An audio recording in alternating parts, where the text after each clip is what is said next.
Welcome to the really useful podcast from makeuseof.com. My name is Christian Corley, and with me this week is Gavin Phillips. Hey, Gavin. Hey Christian, how are you doing? Yeah, not bad, thank you very much. We are going to be talking about basically saving power using gadgets. Your computers, your phones, TVs, tablets, games consoles, just all that stuff that we have around the house that we might be using a bit too much or leaving on when we should turn it off. Then you've got the whole recharge thing. So we'll kick this off by me asking you, Gavin Phillips, how much tech do you have in your house plugged in right now? Oh, plugged in right now. Well, I'm sitting at my desktop computer, which I guess it's quite a high power computer these days, running a top end AMD card. So that's fairly power consuming, isn't it? Mm-hmm. I've got two monitors, microphones, I've got speakers plugged in. I've got, not even with tech in my office, I've got three different lights switched on. So the list is fairly extensive, and that's just in my little office that I'm sitting in, and that's not going out downstairs where my wife is using a laptop sitting next to a lamp. My daughter, who's off school, is using another laptop sitting under another lamp. So today the household is definitely consuming some serious power. There's an infrared photo from above. Gavin's house would light up the entire area. Absolutely, we're glowing. Yeah. For myself, what is plugged in and on right now is my laptop and some lights above me. So that's very low down on Hold the on, hold scale. on. It'd be Kerry, positively green. yeah, Kerry has an iPad dock in our bedroom, which displays the time. That's also on. But other than that, that's it. My tablet that I use for my show notes is running off battery. The mixing desk is powered from the computer. I know I don't know if there's extra power draw for that, but it has a battery in it anyway, so I could disconnect it from the computer and it would. No, I don't want to do that. Theoretically, I could, but there's a USB cable, and I'm pretty sure the sound's coming through there. It does run independently of a computer, though. Yeah, don't try it now. Don't No, try it try now. it now. No, definitely not. But I say this, and next to me, I've been using my Nintendo Switch lately. That sits on the dock all the time. It is already charged, so obviously that's not drawing power and it's not charging. But there's a TV now. That's not switched on at the moment, but I took an executive decision when I bought that TV because our TV had broken. I took an executive decision that I'm not paying more than this amount of money, whatever the reason. And I got a TV for £200, which is a smart TV with Android TV on it, which that's another podcast in itself because I hate Android TV. But this has got a very bad rating for electricity use. This TV, it's like it's a D or Yeah. an E because I paid £200, and if I'd paid like £300 or £400, it would probably be like a or a B for the size and everything. Uh, the thing with those as well is that they recently moved the goalposts. I don't know if you know this. All right. So maybe the start of this year, 2021, or the end of last year, they updated the power energy ratings. These are for the EU, so the US rating system is slightly different. But so I was recently looking to buy a new fridge freezer. All the shelves in our one have self-combusted all at the What? same time, which is really, really helpful. But anyway, so looking at the power ratings for all these fridge freezers, and I noticed, I was like, hold on, this is a sort of relatively decent fridge freezer, but its energy rating is now E, which is, not so good. But No. reading up on it, just a few months ago, the same one would have been rated like A or B. So new rules have pushed the goalpost further down the line. Wow. Well, I didn't know that. Although you mentioned freezers, we've got a US style freezer, which is knocking 10 years old now, so we're going to have to get a new one soon. And we've got our. Mm. Have you seen the freezer in IKEA Yeah, yeah, with the huge chest that pulls out at the bottom? yeah, yeah. Look That's at mad, isn't it? that. We think we won that freezer. It is very, very nice. It It's is nice to absolutely. aspire to things as well. Yeah. Well, it is. Yeah, absolutely.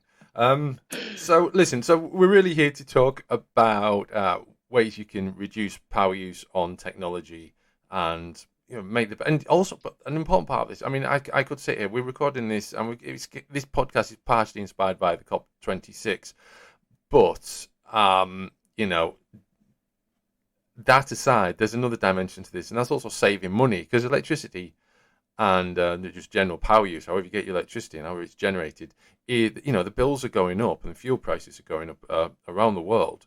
So it's important to be able to keep, if you can't keep the gas prices, your gas usage prices down, then try and keep your electricity use prices down. Where I live, I think you're probably the same, although you might not be, because I'm not entirely familiar with where Gavin lives. But where I live, we've got a nuclear power station about 20 miles away. So we kind of got reliable power. Is it the same for you? No, our nearest nuclear, I guess, is the one up in Somerset, somewhere I know like there's one near that. Bristol, isn't there? But that's Dorset, yeah, near decommissioned. Bristol. Um, yeah, but where I live specifically, I don't have gas either, so our whole house runs off electric. So Right. we're not affected by the insane gas prices at the moment. Yeah. We're 50-50. So yeah, and a lot of people are. A lot of people get their electricity from an electricity power station, and then they get their gas pumped through. Very few people these days, certainly in Europe, don't burn gas to get electricity. Hmm. So we've happily and timely published an article by Dan Price recently, 8 Ways to Save Energy at Home. I'm just going to go through this, and then we're going to spin off into a few sort of like related topics. And number one, use your laptop battery. I'm not using my laptop battery at the moment because of the reliability that I need for recording this. But at some point today, I will unplug from the wall and I will go and sit on the sofa. Or I'll be sat in the car waiting for my children to come from dance school, and I'll be doing some work or while I wait. Number two is an interesting one: buy energy efficient light bulbs. And I don't think you have any choice these days for like ceiling lights and things like that. But there are other devices that have light bulbs in that may um, require replacing because the standards for those bulbs have changed, such as your fridge, microwave, even your oven. Don't rely on standby mods because they actually they're using power and they're not switched off. So you can get a quick restart because they're actually just kind of like hibernating. And that applies to a lot of things, from games consoles and laptops to computers. I remember to turn off lights every morning. I don't know about you, Gavin. When my children have gone to school, I go upstairs and I walk around, opening curtains and turning off lights. Absolutely, yeah. It's all throughout the day. So when they get home from school, it's the same process of like wondering why every single light in a room has been switched on, and then everybody leaves. Yeah, What is that? I Why does don't, that even happen? I don't know. It's like they're short-sighted or something all of a sudden when they come home from school. They're like, I can't see. Quick, put the light on. I don't know what that is. Um, use a smart thermostat is another option. Do you use one of these? I don't have a smart thermostat actually. I looked at getting one a little while back, but I think our current thermostat works fine for the size of house Yeah, we have. I think if you have a larger property, especially, I think they're really useful. Especially if you want to heat your house up before you come home or yeah, control different areas of it. But yeah, for our house, it seemed a little bit over the top. yeah. Same here. But as you say, they are really useful. You can also change your windows. It's obviously not a tech solution, but it's a really good idea to ensure you have got double glazed and with the most recent coatings and sealants involved there. And change how you wash your clothes and change how you wash yourself as well. Change these washing habits. Avoid baths. Go for showers. Showers use a lot less water, which means a lot less heating, which means a lot less electricity. In the case of electric boilers, and there's a lot of showers that use electricity to heat the water as it pumps through. So showering uses a lot less energy in all degrees, and only use things at full capacity, like washing machines and dishwashers. Don't like put them on for a half cycle or whatever. Just one thing I would add to this, which isn't included: if you're boiling the kettle, just boil what you need. So if you're boiling a cup of water, maybe boil that cup of water and a little bit extra just in case it's going to it doesn't cover the element properly. And you just boil that rather than the full kettle, because it'll take longer to boil the full kettle, which requires more energy. Definitely. I've got to say I'm really guilty of that, drinking, however many cups of tea I manage to drink per day. I definitely always overfill and overestimate how much water I'm going to require, despite doing it, 5 or 6 times a day, every single day. So that's a really good tip, actually. You can save a lot of energy there because it all adds up, doesn't it? Yeah, definitely. I'm quite impatient, so I kind of like a quick boil. So it works on two levels for me. Now, just on the matter of laptops and computers, but mainly laptops, I noticed we've got this really interesting guide on how to view battery cycle count on a Windows laptop. Now, this is really, really useful. Basically, most batteries should function well for at least 500 cycles, although Apple rates its modern MacBook models to last for 1,000 cycles. So I've tried this out. There's a Windows command that you can type into the command prompt or Windows PowerShell. So you can either right-click the Start button on Windows and select Windows PowerShell, or you can press the Windows button on your keyboard and R, then type in CMD and click OK, and that'll give you a black command prompt window. Whichever command line interface you choose, you type in power CFG, all one word, space /battery report. And that will then create a file called batteryreport.html that you can view in your browser. It will give you the link to open it. And I have got that, which I did a little earlier. Now, what was interesting about that, particularly, was that it didn't tell me how many cycles that I had left. And I'm very curious to know why. It did, however, show me a lot of interesting stuff. It told me the name that I give to my computer, the build of the operating system that I'm using, the name of the computer, the serial number of the battery, the design capacity of the battery, and the full charge capacity of the battery. But where it says cycle count, there's a little dash. It then goes through all the recent usage, power states over the last 3 days. So when it's connected and on standby, when it's active, whether it's using the battery or the AC, and the battery usage. There's an actual line graph that shows you the battery usage of power drains over the past 3 days. So you can see when you were using it on the battery and how quickly it deteriorated in charge. And then there's a usage history. So it's basically a long list of numbers. It's quite an interesting piece of information. I'm just a bit disappointed for some reason my Dell won't tell me what the cycle count is. I feel like I think I've had the same issue with my MSI laptop actually. Okay. Recalling the last time I ran this, because I've had that laptop for I think 4 or 5 years. So after that sort of time, you are starting to notice the battery life degrade a bit.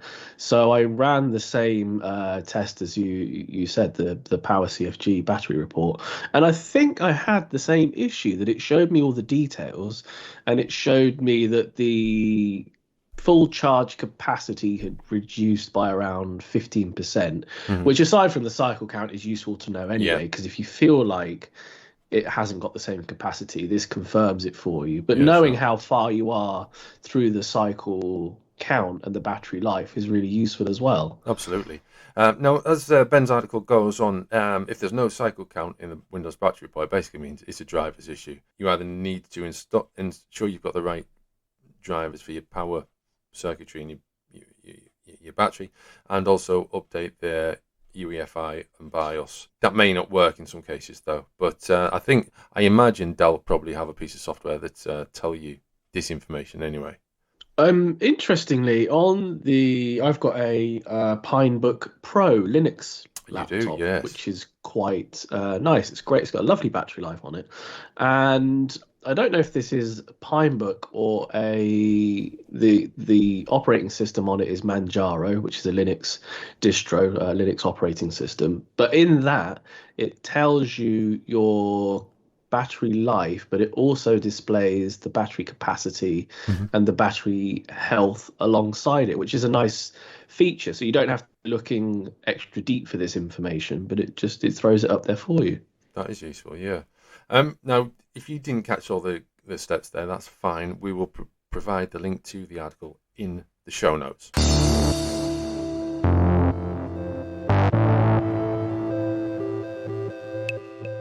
Now, laptops are one thing. What about phones and tablets? What can you do to check the battery health of, say, a beg your pardon, Windows phone?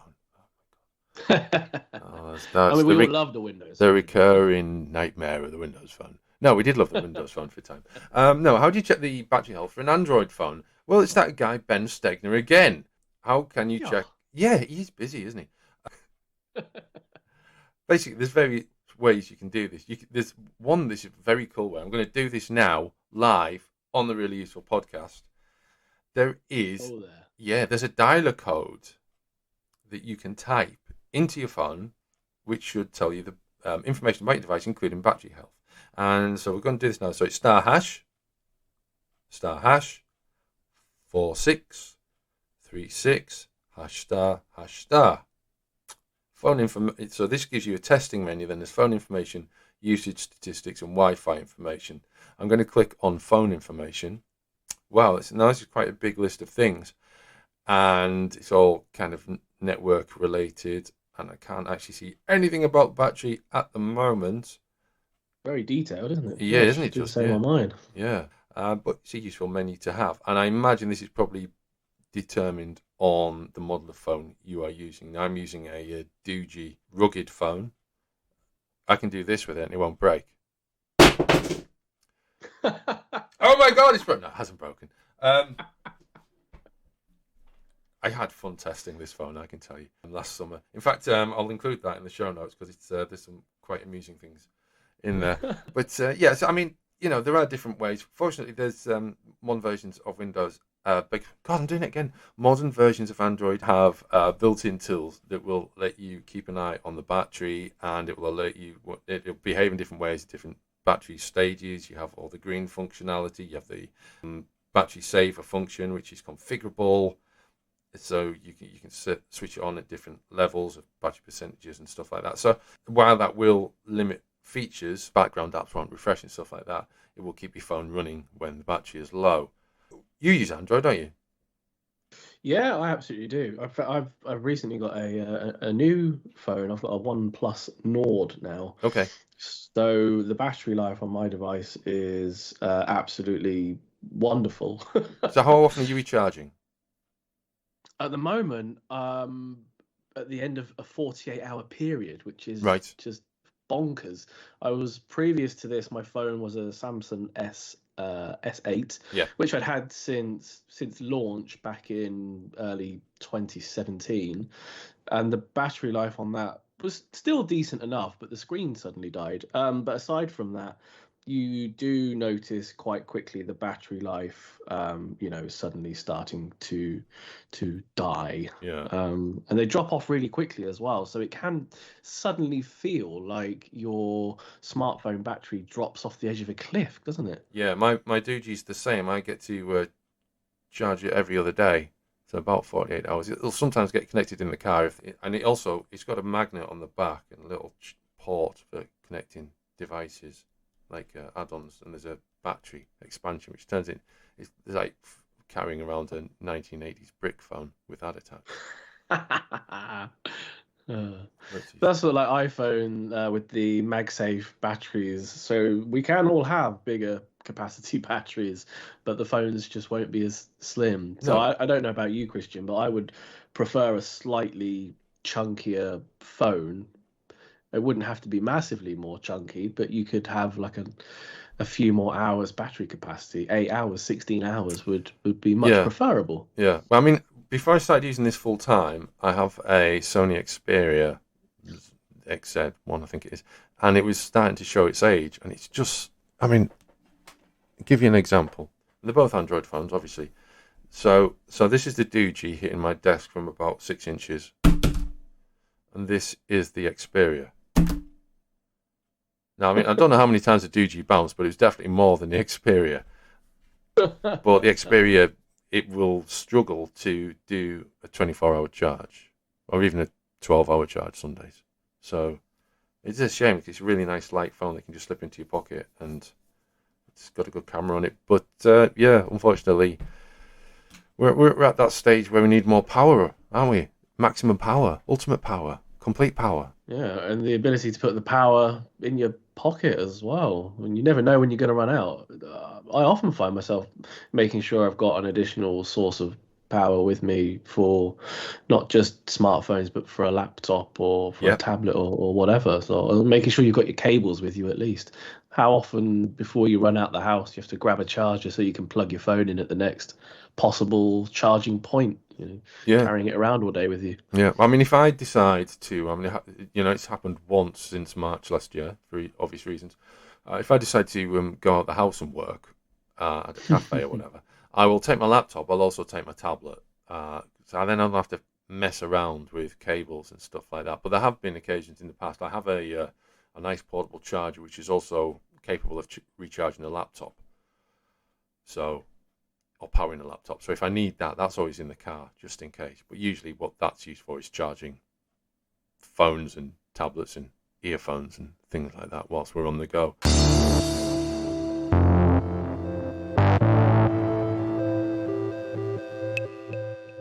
Should you leave your laptop plugged in all the time?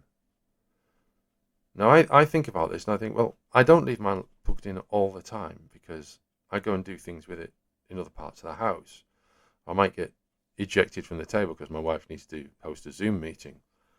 Um, but it is wise to not have it plugged in all the time because there are things that damage lithium batteries. Those things are the voltage level, and the higher the charge level, the shorter the battery's life. A high temperature, over 30 degrees, can cause damage to the battery, and the battery has a finite number of times it can be charged, which we kind of alluded to earlier on, but we didn't actually explicitly say that, so we should have done. So any type of battery is going to run out eventually because it can only be charged a certain number of times. And this is pretty much why you shouldn't leave it plugged in all the time.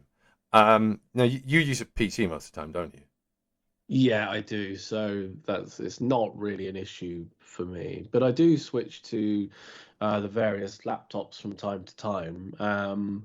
So as I was saying earlier about the MSI laptop I've had for some time now, you do notice the considerable drop off with that, and that's been through goodness knows how many charge cycles, which is empty to full and then back again. Yeah.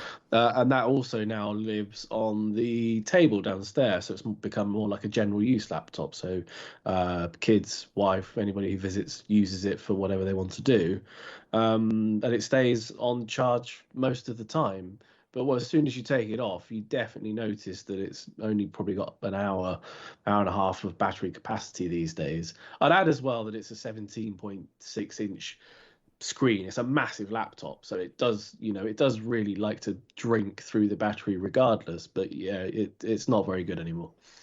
Oh, I just pictured a laptop with a glass of battery there, just a little umbrella Sipping and from a cool straws. straw, yeah, Yeah. with an umbrella. So yeah, I mean mine's plugged in more than it's not plugged in, but that is kind of the way things work these days, I suppose. Actually, my laptop, I'm more concerned about the power cable's going to need replacing because it's actually frayed, and I've actually had to tape it up. Um, so like an inch away, where the cable connects to the connector that then goes into the computer is actually frayed. I've had to tape it up with some probably like industrial tape. That's going to have to be replaced at some point. Mm-hmm. It's only a year old, this laptop. Although by Cables, my yeah. standards, it's due to break. So, so we've looked at various ways in which you can be more aware of what is charging, how it's charging, standby features, and when you should charge, when you shouldn't charge, and what devices are using up electricity and how. And hopefully, this has increased your awareness into the various benefits of not leaving everything plugged in, saving money, saving power. If you're going to recharge, this is a good tip. Recharge when the bills are lowest. So in the UK, we have two types of billing period. We have like the daytime bill and the evening bill, and it's cheaper to recharge in the evening, use electricity in the evening. I think eventually we're going to move towards a more kind of green and sustainable method of computing as new types of processors are developed. For instance, ARM processors use a lot less power than Intel and AMD have traditionally, and both of those companies are moving towards echoing the sort of low power of the ARM type devices that are used in mobile phones, tablets, and some computers now. Green computing and can you balance performance with sustainability is a recently published article at makeuseof.com, which will tell you more about green computing. And I think this is a peek into the future in many ways for devices. And that's not to say there will not be energy draining devices. We've got huge server farms powering the internet. We've got huge server farms powering Bitcoin. And there's as I think this is related as well in part, isn't it, Gavin, to sort of cloud computing and edge computing and data exchange and the movement of power from the desktop and laptop computers to the servers, which is another podcast entirely. But it is as if there is a slight change in the balance of power, not just the balance of power of data, but the balance of power as well between home and office and server rooms. So that's interesting going forward. Everything else we've talked about in this week's Really Useful podcast, you'll find it in the show notes, and you'll find the Really Useful podcast available to subscribe to on all the usual places and Apple Podcasts. You can find us on Spotify and elsewhere. Until next time, it's goodbye from myself and Gavin Phillips.